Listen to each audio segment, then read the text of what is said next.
Well, we've changed quite a lot on the car, a lot of small things, but the main thing is basically center of gravity is a lot lower down. We've moved a lot of weight from the top to the lower down in the car. We've changed the suspension a little bit, especially the rear suspension. Then we've moved to a new 5-litre Toyota V8 engine instead of the 4.6 which we used last year. That's just to have some more torque for sandy conditions. That's where we basically lacked a bit last year.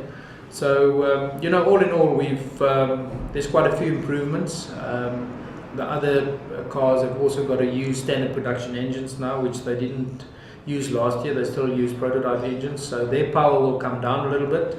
Ours have gone up a little bit, so hopefully we'll be able to stay a little bit closer now, and it'll be close enough for us to challenge for the win.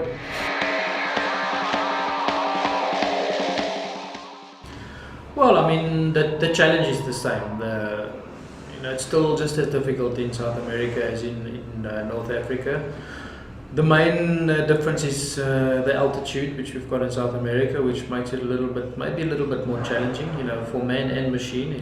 We cross some places at a height of 4,900 meters above sea level, and it's not so much oxygen up there, so it's hard for the engines and for the drivers and co-drivers and for the rest of the team as well.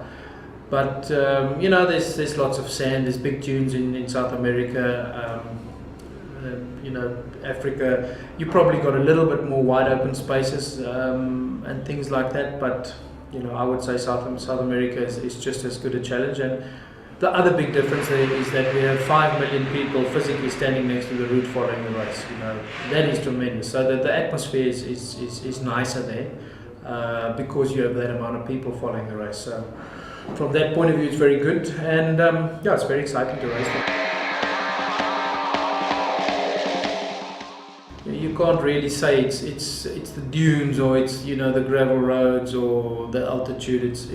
I always say it's the combination of everything that makes it a big challenge. It's if you put everything together, it makes it really demanding, and you need to perform at your best to make sure that you get through all the challenges being thrown at you. So from my point of view, it's the whole race really.